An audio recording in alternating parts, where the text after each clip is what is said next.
लो जी, चीन ने फिर वही कर दिया जिसका अमेरिका को डर था। अमेरिका जो एक मजबूर राष्ट्र हो चुका है प्रोडक्शन के मामले में, नहीं मजबूत नहीं, मैंने मजबूर कहा, निर्भर है चाइना पर और फिर भी टैरिफ उसी पर लगा रहा है। ये तो वही फिल्मी डायलॉग जैसी बात हो गई कि जिनके घर शीशे के हों, जी हां बिल्कुल सही कहा आपने, दूसरों के घरों पर वो पत्थर नहीं मारा करते।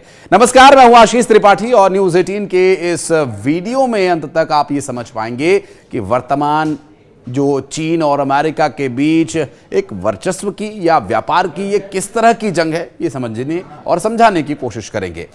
चीन ने कहा कि वो अभी इलेक्ट्रॉनिक्स सामान को टैरिफ के दायरे से बाहर रखने का फैसला का मूल्यांकन भी कर रहा है, क्योंकि अभी भी ज्यादातर जो चाइनीज वस्तुएं हैं 145% टैरिफ के साथ जा रही हैं। चीन की कॉमर्स मिनिस्ट्री ने रविवार को अमेरिका से अपील की है कि वो रेसिप्रोकल टैरिफ को पूरी तरह से रद्द कर दे। प्रेसिडेंट डोनाल्ड ट्रंप ने कहा था स्मार्टफोन, लैपटॉप और अन्य इलेक्ट्रॉनिक्स इक्विपमेंट्स को टैरिफ के दायरे से बाहर किया गया है। शुक्रवार को चाइना ने अमेरिकी प्रोडक्ट्स पर टैरिफ 84 से बढ़ाकर 125% कर दिया था, जबकि अमेरिका ने चीनी प्रोडक्ट्स पर टैरिफ बढ़ाकर कुल 145% कर दिया था। और इस बीच चीन ने बाकी देशों से भी ट्रंप की आर्थिक धौंस के खिलाफ एकजुट होने की अपील की है। अमेरिकी कस्टम एंड बॉर्डर प्रोटेक्शन यानी CBP की तरफ से बीते रोज एक नोटिस जारी किया गया था। स्मार्टफोन, कंप्यूटर और अन्य इलेक्ट्रॉनिक इक्विपमेंट्स को रेसिप्रोकल टैरिफ से छूट दी गई है।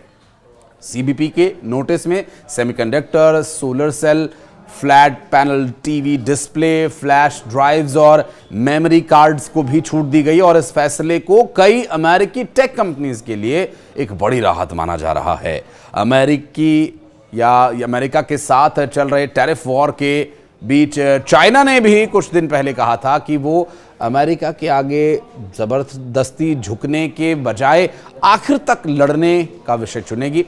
और चाइनीज विदेश मंत्रालय के प्रवक्ता माओ निंग ने कहा कि चीन उकसावे से नहीं डरता, वो पीछे नहीं हटेगा। माओ निंग ने सोशल मीडिया पर कई सारे पोस्ट्स शेयर किए थे, जिसमें एक पूर्व चीनी नेता माओ जेडोंग का भी वीडियो था और उस वीडियो में वो ये कह रहे हैं कि हम उकसावे से नहीं डरते हैं, हम पीछे नहीं हटेंगे और ना हटते हैं।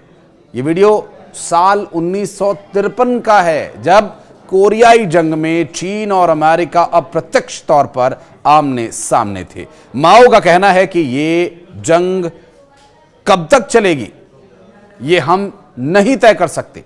ये राष्ट्रपति ट्रूमैन या फिर आइजनहावर या फिर जो नया राष्ट्रपति बनेगा उस पर निर्भर करता है। ये उस वक्त की बात है जब अमेरिका में प्रेसिडेंट कोई और हुआ करते थे, डोनाल्ड ट्रंप नहीं थे, बहुत पुरानी बात है। चाहे ये जंग कितनी भी लंबी क्यों ना चले, हम कभी नहीं झुकेंगे, हम तब तक लड़ेंगे जब तक हम पूरी तरह से जीत नहीं जाते। माओ निंग ने एक दूसरे पोस्ट में एक तस्वीर शेयर की थी, जिसमें यह बताया गया है कि कीमत महंगी होने के बाद भी अमेरिकी चीनी सामान ही खरीदेंगे।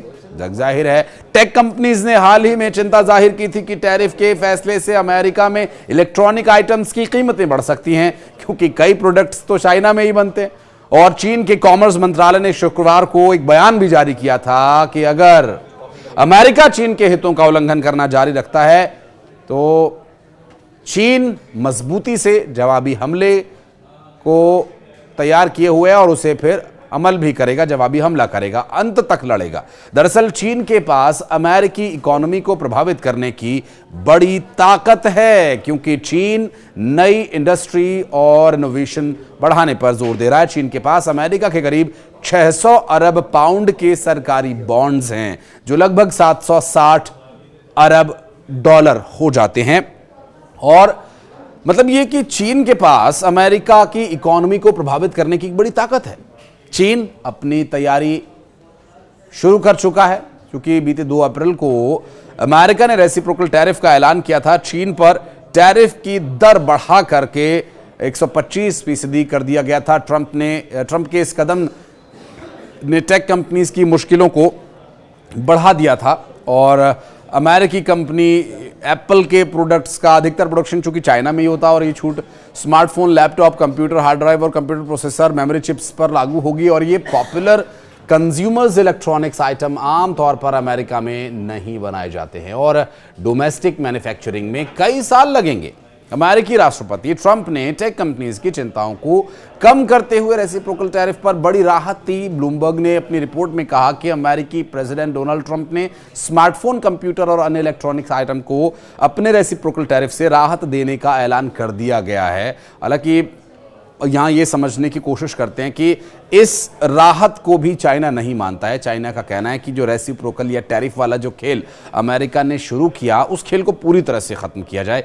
कोई भी ऐसा कदम ना उठाया जाए जिससे ये पता चले या जिससे ये भाव जाए कि वो चाइना को किसी भी तरीके से कमज़ोर आंक रहा है या दबाने की कोशिश कर रहा है, या किसी तरह का ये जो कर लगाया गया ये कोई सज़ा है या ये किसी तरह की धौंस है। ये धौंस नहीं सहेंगे हम, चाइना का ऐसा कहना। हालांकि इस पूरे मामले में अंतर्राष्ट्रीय स्तर पर चाइना का कई और देशों से सहयोग की उम्मीद है। चाइना उम्मीद कर रहा है कि उसे सहयोग करना चाहिए, वो देश साथ आए जो अमेरिका के साथ व्यापार करते हैं और इस तरह के टैरिफ का विरोध भी करें।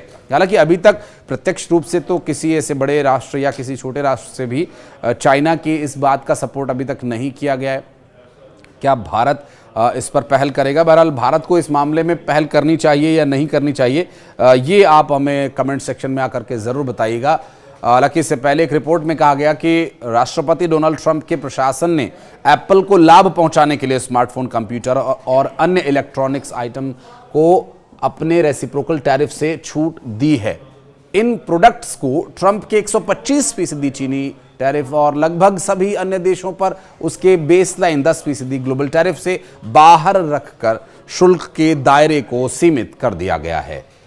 जिन प्रोडक्ट्स पर ट्रंप के नए टैरिफ लागू नहीं होंगे उनमें सेमीकंडक्टर बनाने में इस्तेमाल होने वाली मशीन्स भी शामिल हैं, जो ताइवान सेमीकंडक्टर मैन्युफैक्चरिंग कंपनी जैसी कंपनीज के लिए एक महत्वपूर्ण जीत है, जिसने अन्य चिप्स मेकर के साथ मिलकर के अमेरिका में बड़े निवेश की प्रतिबद्धता जताई। और ऐसा ही एक एक्सक्लूजन सेमीकंडक्टर के लिए था जिस पर ट्रंप ने स्पेसिफिक टैरिफ लागू किए जाने की बात की थी। उन्होंने अभी तक ऐसा नहीं किया है और ट्रंप के सेक्टोरियल टैरिफ अब तक 25% पर सेट किए गए हैं। हालांकि यह स्पष्ट नहीं है कि सेमीकंडक्टर और संबंधित प्रोडक्ट्स पर उनकी दर क्या होगी, क्योंकि स्मार्टफोन और कंप्यूटर अमेरिकी प्रेसिडेंट डोनाल्ड ट्रंप के रेसिप्रोकल टैरिफ के दायरे में नहीं आएंगे, क्योंकि ब्लूमबर्ग की रिपोर्ट के अनुसार अमेरिकी सीमा शुल्क और सीमा सुरक्षा विभाग के नए दिशा निर्देशों में ऐसा कहा गया है। अमेरिका ने चीनी आयात पर 145% का भारी भरकम टैरिफ लगाया था और ये जगजाहिर है कि एप्पल जैसे टेक कंपनीज के प्रोडक्ट कहाँ तैयार होते हैं। जी हाँ, बिल्कुल सही कहा आपने, चाइना में ही बनते हैं ज़्यादातर। और अब यहां से सामान जब अमेरिका लाया जाएगा तो इस पर हाई टैरिफ का भुगतान चिंता का कारण है, जबकि इसका असर है कि एप्पल, एनवीडिया जैसी कंपनीज के शेयर्स में भारी गिरावट भी देखने को मिली और नतीजतन अमेरिकी शेयर बाजार को भी तगड़ा नुकसान हुआ। क्या यही नुकसान का डर अमेरिका को था जिस पर उन्होंने ये रिवर्स किया अपना फैसला कि वो अब इस कुछ प्रोडक्ट्स पर टैरिफ नहीं लगाएगा, जबकि वर्तमान परिस्थिति ये कह रही है कि चाइना ने पकड़ लिया है अमेरिका का गला और ड्रैगन पूरी तरह से अमेरिका पर हावी हो चुका है। क्या भारत की भूमिका इसमें कुछ हो सकती है, या भारत को अमेरिका जैसे ताकतवर राष्ट्र जो वक्त वक्त पर भारत को दबाने की कोशिश करता है उसे, या जो चाइना ड्रैगन जो भारत की तरफ आग उगलने वाला मुंह हमेशा खोले हुए है, भारत की ज़मीन कब्जाने की कोशिशें जिन्हें हम नाकाम करते रहे हैं वो करता रहा है। अब देखना ये होगा कि इस दो बड़े धुरंधरों की जंग में आगे परिणाम क्या होता है। अपने कमेंट सेक्शन में उपस्थिति ज़रूर दर्ज कराइएगा। वीडियो पसंद आए तो लाइक कीजिए, शेयर कीजिए, चैनल को सब्सक्राइब कीजिए। पेज पर अगर वीडियो देख रहे हैं तो प्लीज़ इसे लाइक कर लीजिए। धन्यवाद।